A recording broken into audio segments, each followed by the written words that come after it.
Hey there, everybody. Welcome back to my channel, or welcome if it's your first time here.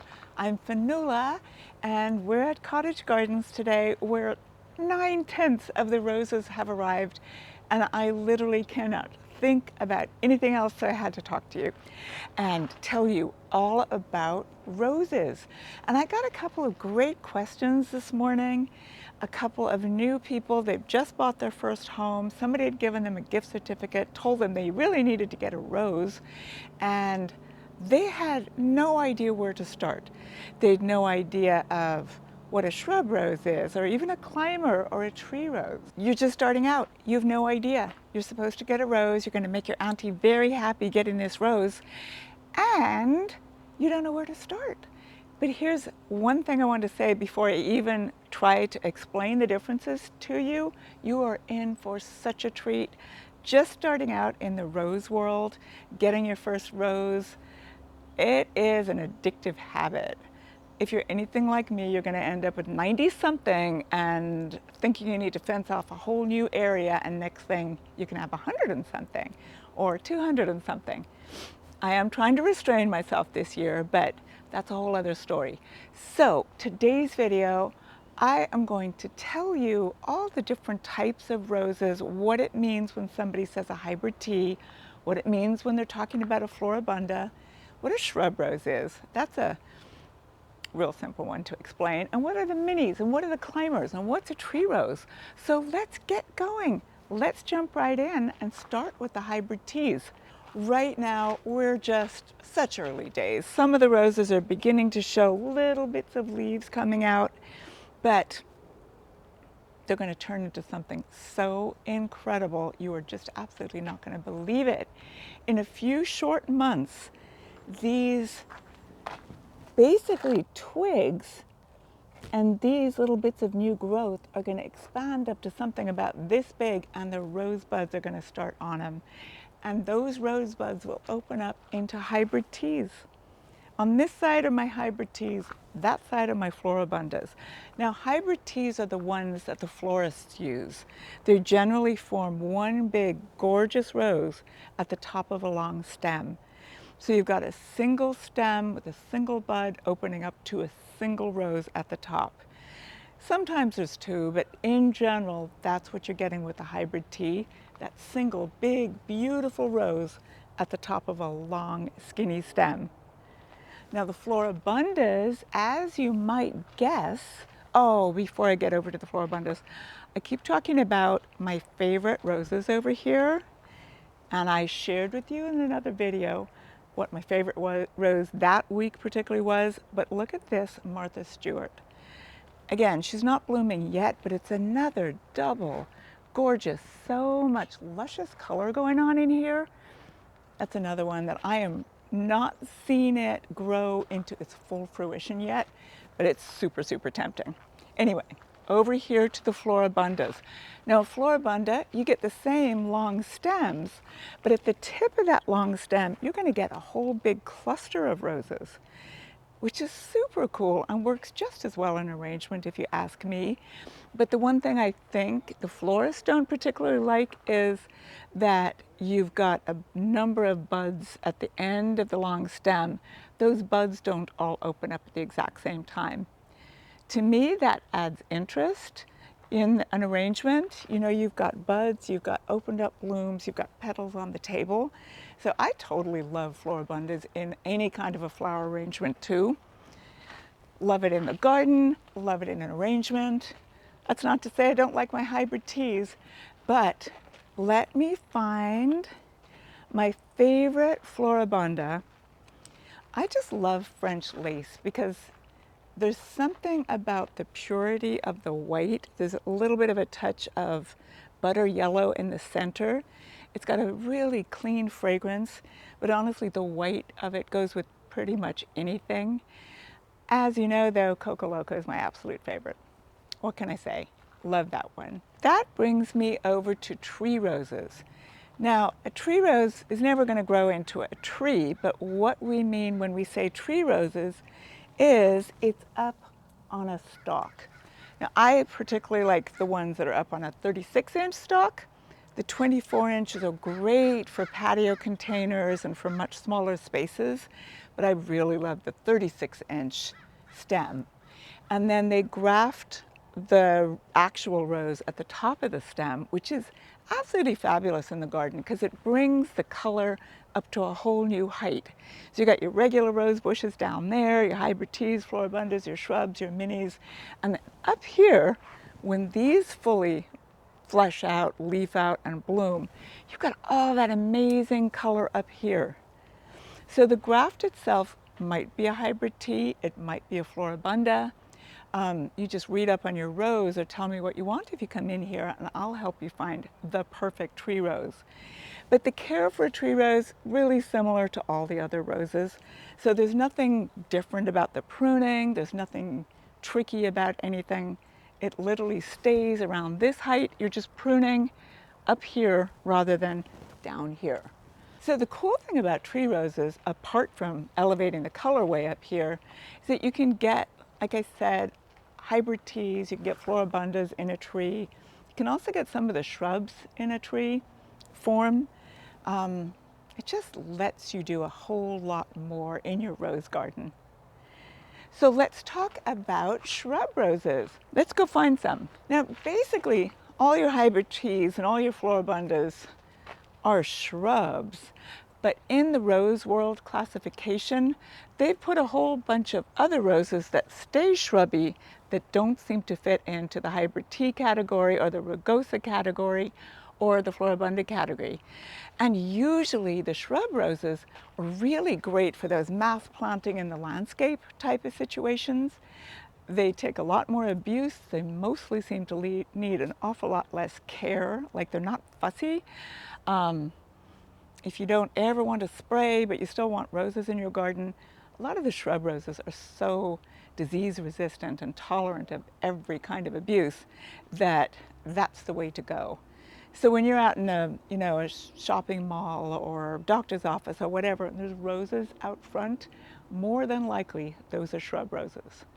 And I do have a favorite. I love the white Maitland shrub rose.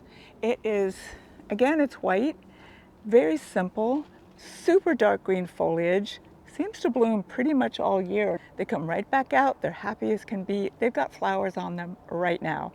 The other great thing, that is so disease resistant.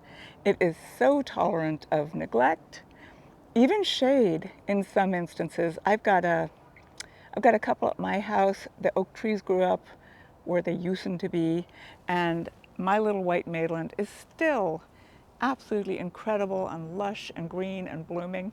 Maybe not blooming quite as much as it would if it was in the full sun location it would prefer, but it is doing pretty well considering. So let me share with you my favorite shrub roses apart from white Maitland, which I got a lot of because it is a great rose. I mean, talk about no fail. The other one I really, really love is called Edith's Darling. It is a gorgeous little buttery golden yellow, and it is named for Edith in the Downton Abbey series. Now, they've come up with some great roses in the Downton Abbey series, and Edith's Darling is no exception. It is super strong, super floriferous. It doesn't get very big, it even has a lovely old-fashioned full English rose look to it, and it's so easy to grow with, the usual landscape rose, shrub rose level of care, which is less than the others. Back to the beginners, before I go on to the rest of the roses that I want to talk to you about, which include the English roses and the miniatures and the ground covers and the rugosas. We'll go on to those in just a minute. Let's talk about how does the beginner rose person take care of roses. There are so many fears around rose care. There's so many people who think they're real fussy and you have to do so much and feed them this and do that, and there's really not that much to it.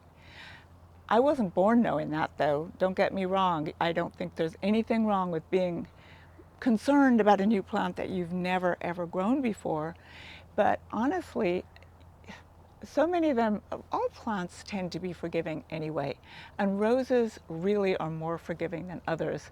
I've seen some incredibly harsh pruning jobs done on a rose where they're basically left down to nothing, and they spring right back and they give countless blooms, and they just want to produce flowers for you.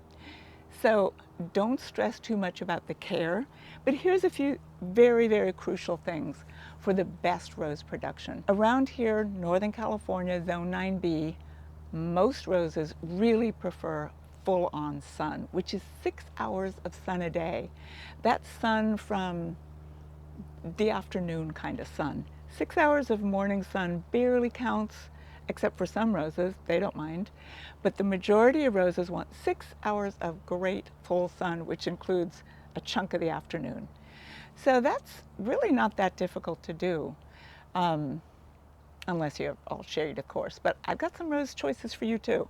So 6 hours of sun, good rich soil to start with. And when I say good rich soil, your native soil mixed with really good compost and some good rose food when you're just planting your first rose. You've got to do that. Just like any plant, when you're just starting it out, you really want to get it off to an excellent start. You're digging that hole, pointless not giving it all the food and nutrients it needs right then and there. So, compost, good rose food, your rose. Oh, don't let me forget, if you have gophers, you need to protect your rose bush. Gophers absolutely love roses. They love the roots of the roses and they will eat those roots. But again, your rose really would like to survive, so sometimes they come back, sometimes they don't. I have this story, had this wonderful client who absolutely loved her Julia Child tree rose, gorgeous rose, and it was probably in the ground 4 or 5 years, when one day I was over there and the rose was listing. It was like this. Big, beautiful head full of roses, gorgeous yellow Julia Child roses, nice big 3-foot stalk. The whole rose bush was like that. And it must have only happened the night before. So we got out there and I literally could pull that rose bush up and out of the ground. It was horrifying. And my friend Arlene was just like, she was very upset about this.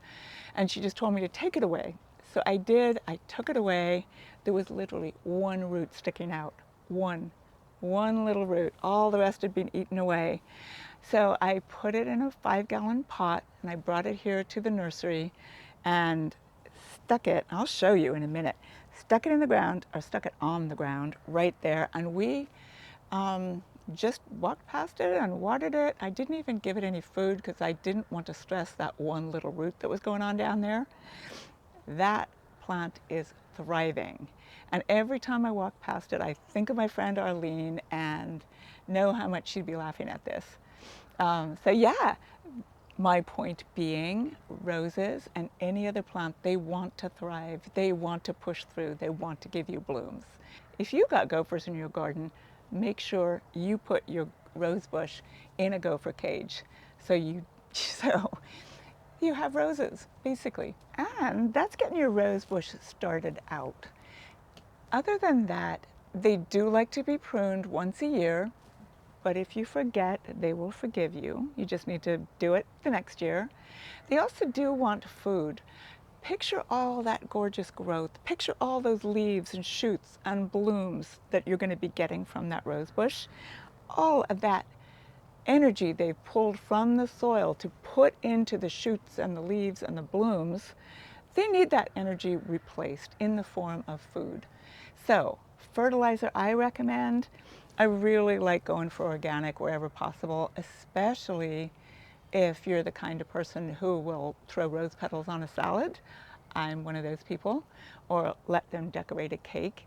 You know, you may as well go for organic, anything you're going to eat. And there's other things you can do with rose petals too. You can candy them. You can pickle them. Why not go organic? You do you though, whatever works best in your garden, whatever you've ever had success with. But for the new person, I would suggest just start with organic from the get-go. So they are very drought tolerant once they're fully established. But to get them fully established, for the first few years, you really do want to give them regular water. You want the roots to go down deep and spread far, so you want to make sure they get good deep watering. You don't need to do it around the winter over here. We get pretty regular rain from October till April. They were basking in the sunshine right now, and it's absolutely fabulous. But the regular rain, you generally don't have to irrigate much this time of year, but once the rain's gone and we settle into that gorgeous spring and summer weather that we get around here, you will want to establish a regular watering pattern for your rose bush. And everybody's garden and microclimates are a little bit different, and everybody's soil is a little bit different.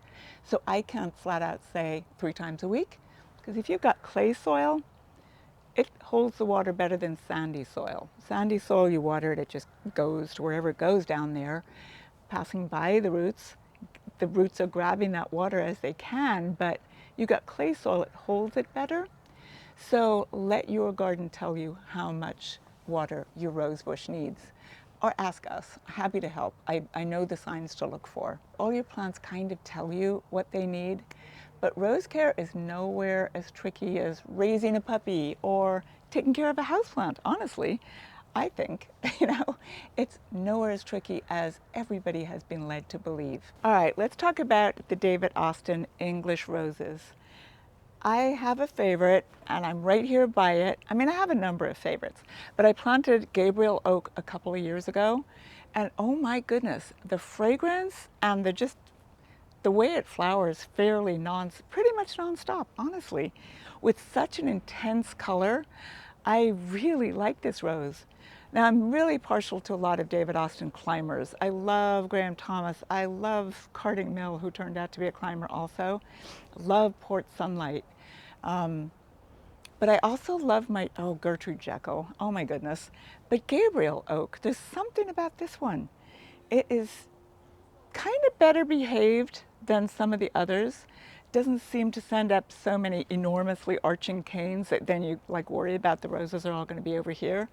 It is nice. It is well behaved. It topped out around 4 feet for me, 3 to 4 feet.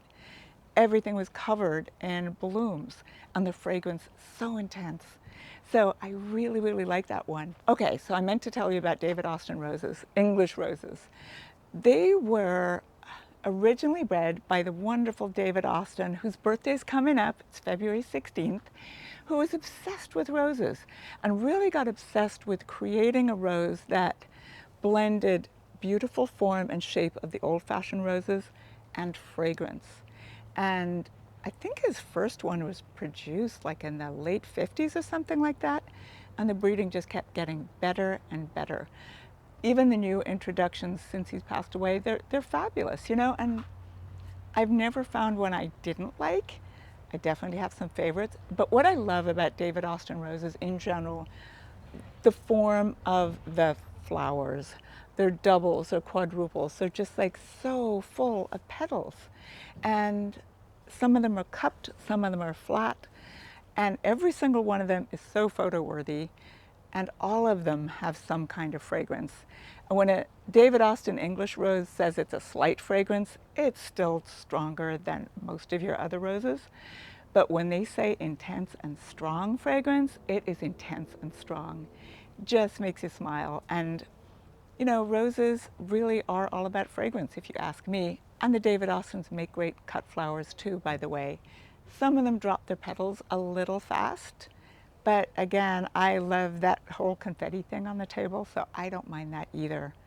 You can prune them the same as you would a Floribunda or a hybrid tea, or you can leave them to get a little more billowy. You can almost treat them like a easy care shrub rose, most of them. What I find in my garden is wherever I put them, I let that particular space that I've given them dictate how I prune them. They're great for a meadow garden, for one of those informal, you've got space, you've got all the space in the world, and it's very informal, and it's gorgeous, and it's a meadow garden. They were really popular a couple of years back, and for good reason. I love the whole informal look. You've seen my garden, it's a little wild and crazy. I like that. David Austin roses are fantastic for that because most of them have a billowy form to them, unless they're a climber like Gertrude Jekyll, which goes straight up. and that is less formal but makes a fabulous climber. All right, this brings me to the patio or the miniature roses, which are about as opposite as you can get from a billowy David Austin. These little patio mini roses, they're very well behaved, very small roses that are perfect for patios, balconies, small spaces, containers, and yet they produce the most perfect little rose.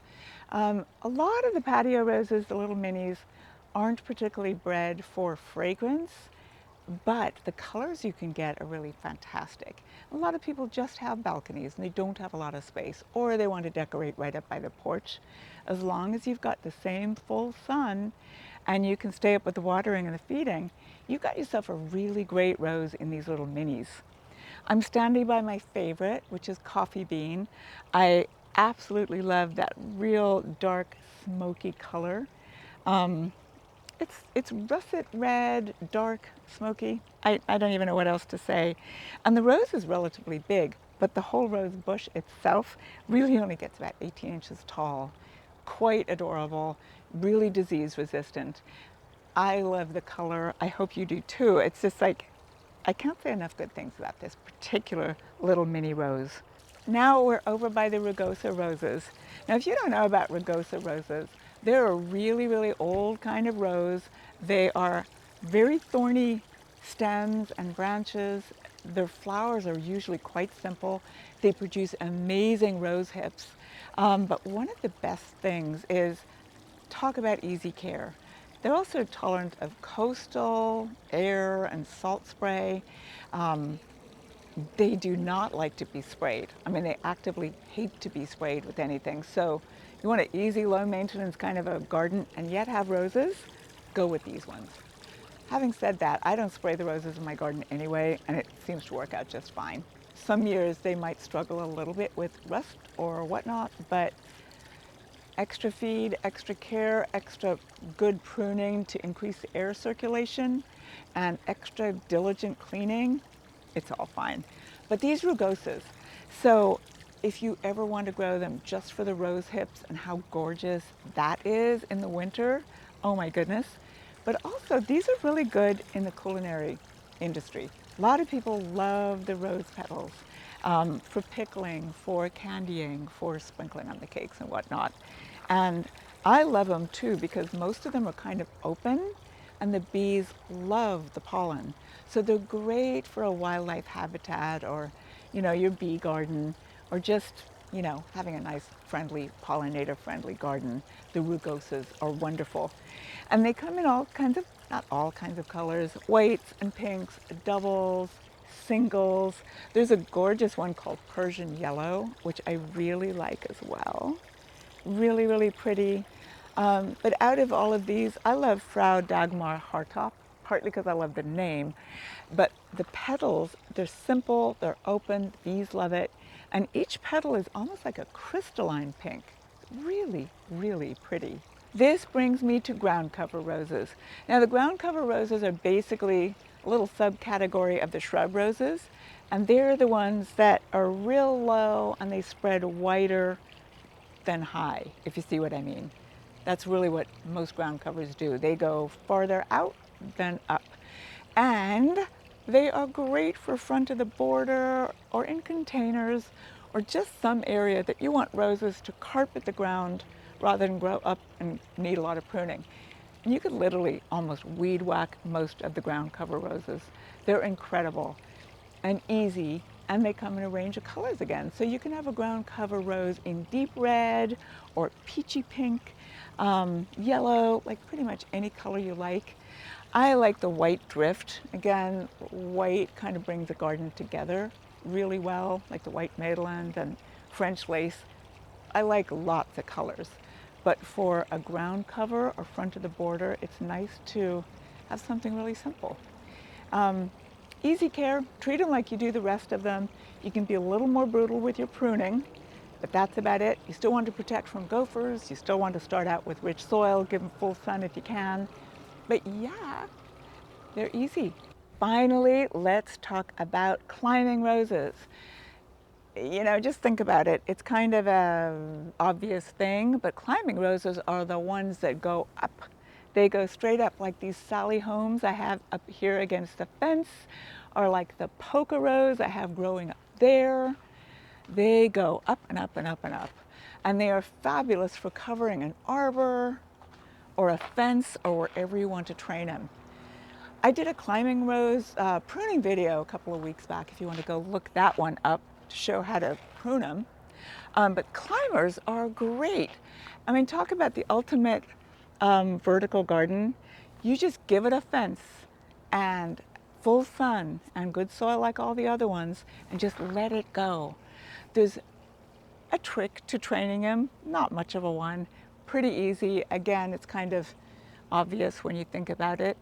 Because they don't have tendrils or anything, you're going to need to do the attaching or the winding through a fence or whatever. But climbing roses bring color up as high as you want to go.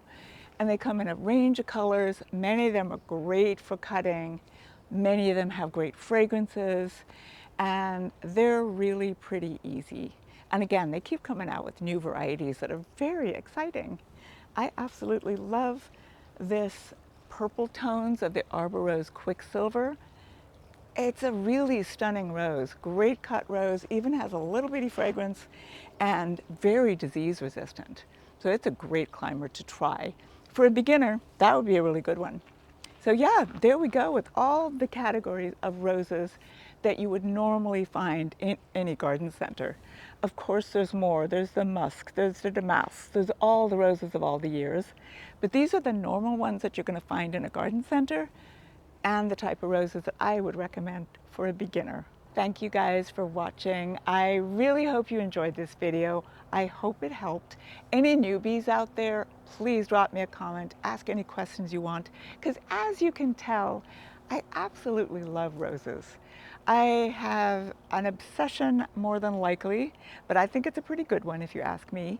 And honestly, they never get old. There is always some new variety that gets me excited every single year, and I love sharing that excitement with you guys.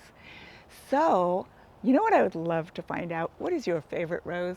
What rose can you just not live without? Or what was your starter rose? I'd love to hear the stories, because I've told you before about the story of the peace rose with me, and just, there's so much to roses. There's history, there's family stories, there's your own personal story, there's the fragrance you can't live without. So yeah, let me know.